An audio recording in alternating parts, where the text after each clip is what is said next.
Welcome to the first episode of Dumb Things I've Said Online. Part of the goal of my channel is to try to help people think logically and debate lovingly about faith and religion. Unfortunately for me, I'm human, and sometimes then I create great case studies for us to look at regarding doing that poorly.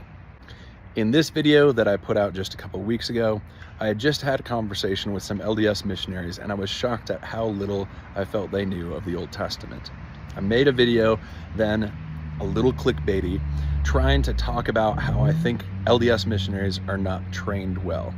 And in that, I didn't express myself in a way that was loving or kind. One of the first problems with my critique is I was applying my experience with a lot of missionaries over the years to every missionary that's in the field.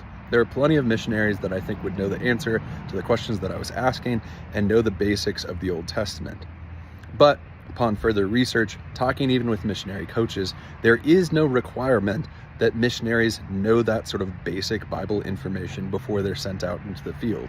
Many of them do learn those things as they're growing up LDS and attending seminary in high school and middle school, but there is no requirement, there is no testing, and there is no training they go through in their missionary training in order to make sure they know those sort of basic things.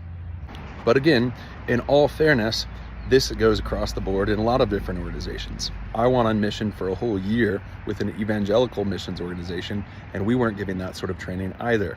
I knew a lot of that stuff because I trained myself, but the organization didn't make sure that it happened itself. That being said, it still surprises me how little training LDS missionaries are required to have before they go into the field.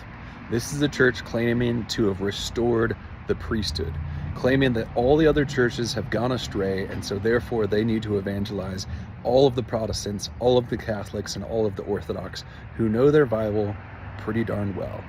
And so if you're trying to convince them that their church has gone astray and they need to join the LDS church, it would behoove you to train your missionaries better. One of the reasons I think this is important enough to bring up is because I think part of the reason that missionaries are sent out so young and so early isn't simply because of the availability that they have at their young age, but because if you send them out for 2 years on a mission that they had to pay for themselves and tell others about Christ and others about the restored church, and they come back believing that it's not true, it's really hard to admit that you wasted 2 years. So it's a really good way to indoctrinate people into the church, even if they don't actually believe what they're saying. Now, a lot of people have been giving critiques to my original video, and I'm going to make some responses to the logic and the critical thinking of what they're putting out in future videos.